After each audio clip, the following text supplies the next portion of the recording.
ನಮಸ್ಕಾರ ಸ್ನೇಹಿತರೆ. ಇವತ್ತಿನ ಕತೆ ಜಿಪಣ ಮತ್ತು ಅವನ ಚಿನ್ನ.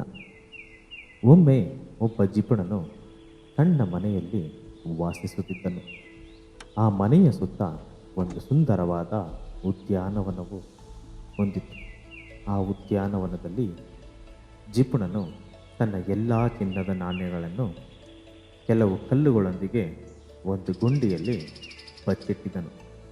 ದಿನವೂ ಮಲಗುವ ಮುನ್ನ ಆ ಜಿಪಣನು ನಾಣ್ಯಗಳನ್ನು ಎಣಿಸಲು ಚಿನ್ನವನ್ನು ಬಚ್ಚಿಟ್ಟಿದ್ದ ಗುಂಡಿಯ ಬಳಿ ಹೋಗುತ್ತಿದ್ದನು. ದಿನಕ್ಕೊಂದು ಬಾರಿ ಚಿನ್ನದ ನಾಣ್ಯಗಳನ್ನು ಎಣಿಸಲು ಹೋಗುವ ವಾಡಿಕೆ ರೂಢಿಸಿಕೊಂಡಿದ್ದನು. ಅವನು ಉಳಿಸಿದ ಚಿನ್ನದ ನಾಣ್ಯಗಳನ್ನು ಒಮ್ಮೆಯೂ ಖರ್ಚು ಮಾಡಲಿಲ್ಲ. ಒಂದು ದಿನ ಆ ಜಿಪಣನ ದಿನಚರಿಯ ಬಗ್ಗೆ ನಿಗಾ ಇಟ್ಟ ಕಳ್ಳನೊಬ್ಬ ತನ್ನ ಮನೆಗೆ ಜಿಪಣನು ಹಿಂತಿರುಗುವುದನ್ನು ಕಾಯುತ್ತಿದ್ದನು. ನಂತರ ಸಂಜೆ ಕತ್ತಲೆಯಾದಾಗ ಕಳ್ಳನು ಚಿನ್ನದ ನಾಣ್ಯಗಳನ್ನು ಬಚ್ಚಿಟ್ಟಿದ್ದ ಗುಂಡಿಯ ಹತ್ತಿರ ಹೋಗಿ ಎಲ್ಲ ಚಿನ್ನದ ನಾಣ್ಯವನ್ನು ಕದ್ದನು. ಮರುದಿನ ಜಿಪಣ ಆ ಗುಂಡಿಯ ಹತ್ತಿರ ಬಂದು ನೋಡಿದನು. ಆಗ ತನ್ನ ನಿಧಿ ಕಾಣೆಯಾಗಿದ್ದನ್ನು ಕಂಡು ಆಘಾತವಾಯಿತು ಆತನಿಗೆ. ಅದರಿಂದ ಅವನು ಜೋರಾಗಿ ಕೂಗಲು ಮತ್ತು ಅಳಲು ಪ್ರಾರಂಭಿಸಿದನು. ಘೋರ ಕೂಗನ್ನು ಕೇಳಿದ ಜಿಪಣನ ನೆರೆಹೊರೆಯವರು ಅಲ್ಲಿಗೆ ಓಡಿ ಬಂದರು. ಏನಾಯಿತೆಂದು ಅವನನ್ನು ಕೇಳಿದರು. ಏನಾಯ್ತಯ್ಯ ನಿನಗೆ? ಯಾಕೆ ಅಳ್ತಿದ್ಯಾ? ಹೇಳಯ್ಯ. ಅದಕ್ಕೆ ಆ ಜಿಪಣ, ಗುಂಡಿಯಲ್ಲಿ ಬಚ್ಚಿಟ್ಟಿದ್ದ ಚಿನ್ನದ ನಾಣ್ಯಗಳು ಕಳ್ಳತನವಾಗಿದೆ ಎಂದು ಅವನು ನೆರೆಯ ಮನೆಯವರಿಗೆ ತಿಳಿಸಿದನು. ನಿನ್ನೆ ಸಂಜೆ ಏನಾಯ್ತೆಂದೋ ನೆರೆಮನೆಯವರು ಅವನನ್ನು ಕೇಳಿದರು. ಆ ಚಿನ್ನದ ನಾಣ್ಯ ಬಚ್ಚಿಟ್ಟಿದ್ದ ಬಗ್ಗೆ ಹೇಳಿದನು.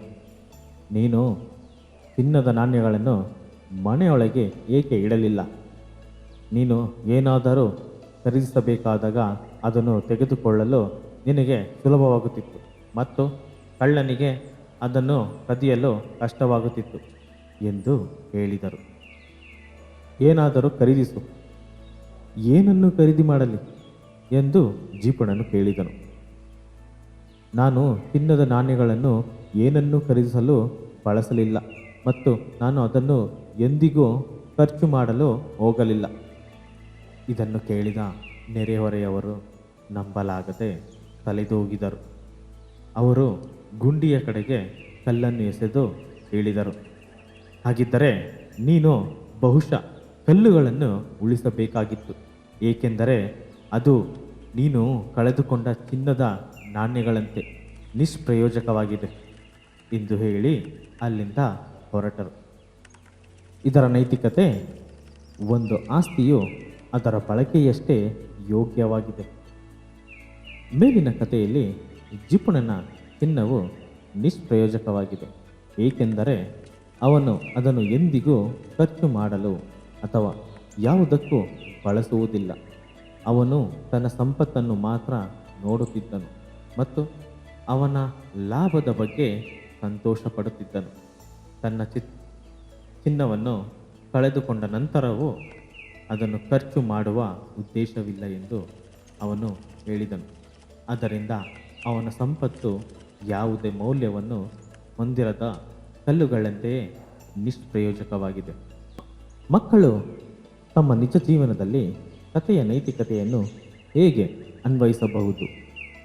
ನಾವು ಈಗಾಗಲೇ ಹೊಂದಿರುವುದನ್ನು ನಾವು ಮೌಲ್ಯೀಕರಿಸಬೇಕು ಮತ್ತು ನಮ್ಮ ಆತ್ಮೀಯರನ್ನು ಮತ್ತು ನಮ್ಮ ಸಂತೋಷದಿಂದ ಆರೋಗ್ಯವಾಗಿರಿಸಲು ಖರ್ಚು ಮಾಡಬೇಕು ಎಂದು ಅರ್ಥ ಮಾಡಿಕೊಳ್ಳುವ ಮೂಲಕ ಮಕ್ಕಳು ತಮ್ಮ ನಿಜ ಜೀವನದಲ್ಲಿ ಜಿಪಣ ಮತ್ತು ಅವನ ಚಿನ್ನ ಕಥೆಯ ನೈತಿಕತೆಯನ್ನು ಅನ್ವಯಿಸಬಹುದು. ಇಲ್ಲದಿದ್ದರೆ ನಾವು ನಂತರದ ಜೀವನದಲ್ಲಿ ವಿಷಾದಿಸಬಹುದು. ಕಥೆಗಳನ್ನು ಓದುವುದರಿಂದ ಮಕ್ಕಳ ಕಲ್ಪನಾ ಶಕ್ತಿ ಬೆಳೆಯುತ್ತದೆ. ಕಥೆಯನ್ನು ಓದುವ ಮತ್ತು ಚಿತ್ರಗಳನ್ನು ನೋಡುವ ಮೂಲಕ ಅವರ ಪುಟ್ಟ ಮೆದುಳುಗಳು ಅನೇಕ ಅತ್ಯುತ್ತಮ ಆಲೋಚನೆಗಳನ್ನು ಸ್ವೀಕರಿಸುತ್ತವೆ. ಕಥೆಯಲ್ಲಿ ಏನು ನಡೆಯುತ್ತದೆ ಮತ್ತು ಮುಂದೆ ಏನಾಗಲಿದೆ ಎಂಬುದನ್ನು ಊಹಿಸಲು ಅಥವಾ ತಮ್ಮದೇ ಆದ ಅಂತ್ಯಗಳೊಂದಿಗೆ ಬರಲು ಸಾಧ್ಯವಾಗುತ್ತದೆ.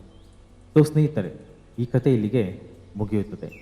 ಈ ಕತೆ ಹೇಗೆ ಅನ್ನಿಸ್ತು ಅಂತ ದಯವಿಟ್ಟು ಕಮೆಂಟ್ ಮಾಡಿ ತಿಳಿಸಿ. ಹಾಗೆ ಈ ಚಾನಲನ್ನು ಸಬ್ಸ್ಕ್ರೈಬ್ ಮಾಡಿ. ಮುಂದಿನ ವಿಡಿಯೋಂದಿಗೆ ನಿಮ್ಮನ್ನು ಮತ್ತೆ ಭೇಟಿಯಾಗುತ್ತೇನೆ. ನಮಸ್ಕಾರ.